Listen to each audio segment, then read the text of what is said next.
Sana hindi siya malanta, no? Ayoko siyang i-drill. There was once a day that I would pray for you. I'd go and misbehave just so you'd notice too. Sneaking looks up and down from across the room. Damn, what a hell of... Hi guys! Welcome back to our channel. Ang tagal na nating hindi nakapag-video. So ngayon guys, natandaan nyo to.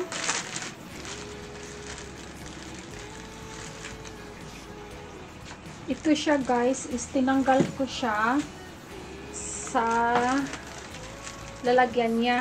Ay! Tingnan nyo guys, oh. Gusto niyang kainin. Ay, naku, Diyos ko, day. Baba, no? Baba. Laka dito ba? Nag-video ko ba? Nagsamok-samok ka. Hindi mo ko ni makaon. So, ito siya. Natandaan nyo yung flower niya. Dalhin ko kayo dito. Natandaan nyo to before. Binili ko sa Aldi. Dalawang klase. Dalawang kulay. So,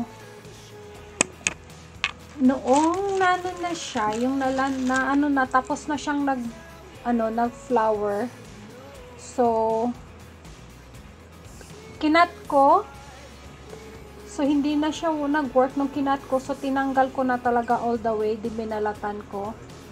Then, pagkatapos, nilagay ko siya sa refrigerator. Ayan. Meron na naman siyang mga roots. So, yung gawin ko nito, guys, is i-transfer ko na siya dito ulit. Pero, hindi ko alam kung saan dito yung pink or blue. So, for the meantime, na nasa ref to, so ito yung nilagay ko. Ito siya. Yeah, so nasa water siya. So, ngayon, yung gawin natin is i-transfer natin siya dito ulit. Tingnan natin kung mag-bloom pa ba ito. And then, ito, i-transfer na lang natin dito sa malaking lalagyan. Let's wash them.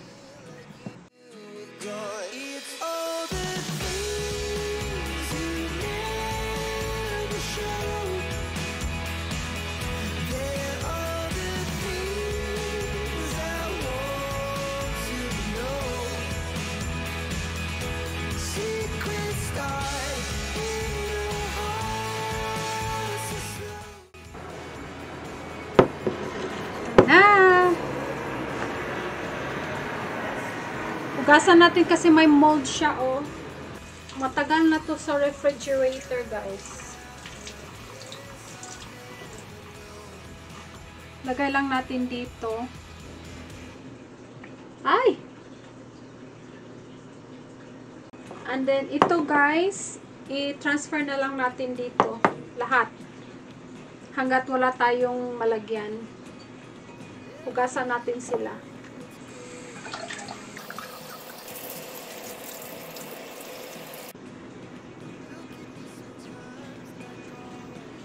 Oops.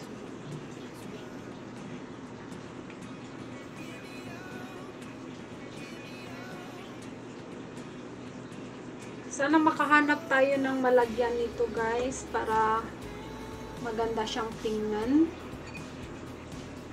Kasi parang nag-ano na talaga, nag-overflow na siya sa sa loob ng lalagyan. Then, ibalik natin siya dito, guys.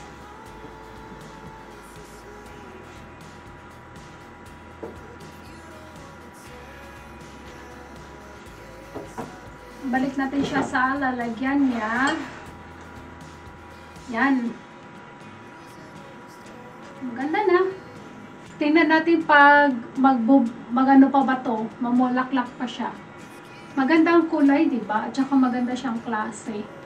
So, i-update ko na lang kayo, guys, pag maano na to, pag mamulaklak na siya. There you go. Nilagay ko na siya dyan, guys. Kasi dyan talaga siya nakalagay. Before pa. Meron akong nabili na lalagyan ng toilet paper. Kasi yung toilet paper namin nandyan lang. So, nag-order ako sa Amazon. At saka ilagay natin dito. Dito na lang sa wall. So, ito guys, nabili natin to sa Amazon. In-order natin siya.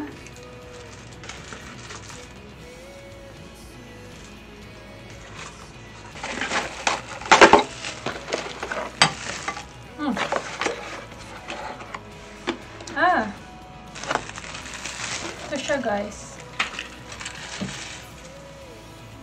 May nahulog. Ano kaya ito? Ano naman siyang ano.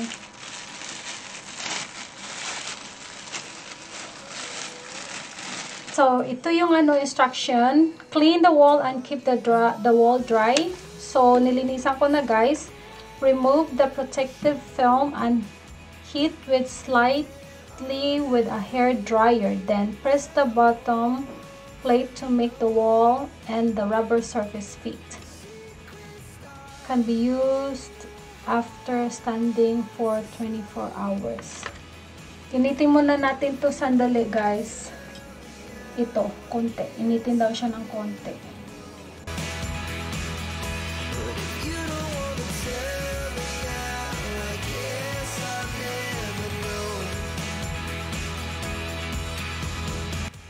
Okay. Dito maganda. Dito na side. Sa baba.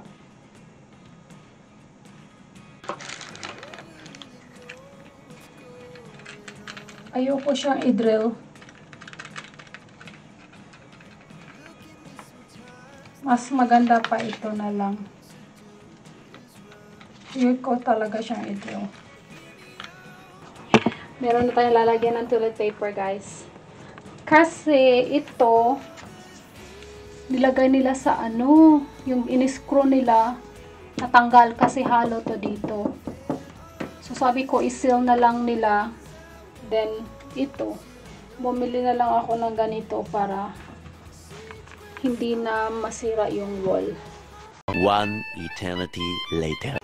Ilagay na natin, guys. Yan. Okay na siya. Maganda na yung lalagyan natin ng ano, toilet paper holder.